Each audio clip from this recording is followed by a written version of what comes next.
Exodus 14. Then the Lord said to Moses, Tell the Israelites to turn back and camp in front of Pi-hahiroth, between Migdol and the sea, in front of Baal-zephon. You shall camp opposite it, by the sea.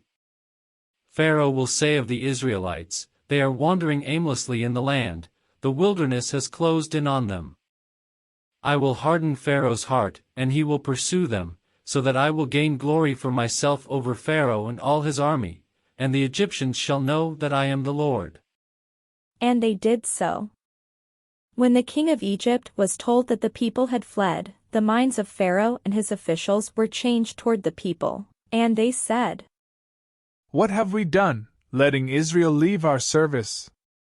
So he had his chariot made ready, and took his army with him. He took 600 picked chariots and all the other chariots of Egypt, with officers over all of them. The Lord hardened the heart of Pharaoh king of Egypt, and he pursued the Israelites, who were going out boldly. The Egyptians pursued them, all Pharaoh's horses and chariots, his chariot drivers and his army. They overtook them camped by the sea, by Pi-hahiroth, in front of Baal-zephon. As Pharaoh drew near, the Israelites looked back, and there were the Egyptians advancing on them. In great fear the Israelites cried out to the Lord. They said to Moses, Was it because there were no graves in Egypt that you have taken us away to die in the wilderness? What have you done to us, bringing us out of Egypt? Is this not the very thing that we told you in Egypt, Let us alone and let us serve the Egyptians? For it would have been better for us to serve the Egyptians than to die in the wilderness.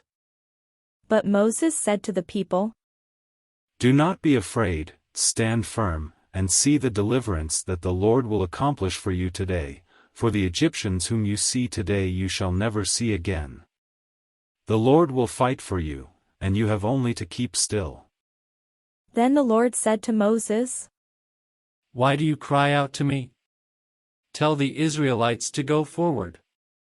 But you lift up your staff, and stretch out your hand over the sea and divide it, that the Israelites may go into the sea on dry ground.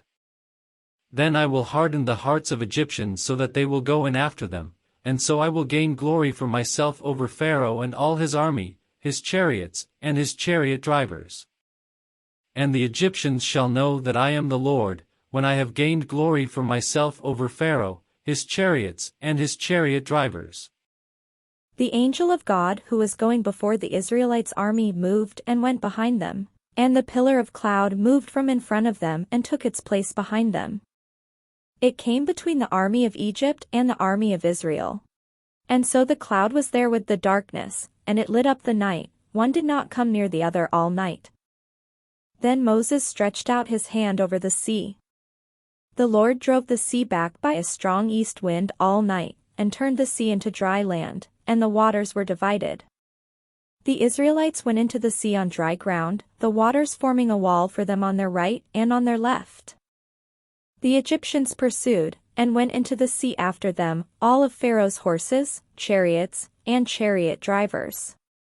At the morning watch the Lord in the pillar of fire and cloud looked upon the Egyptian army, and threw the Egyptian army into panic.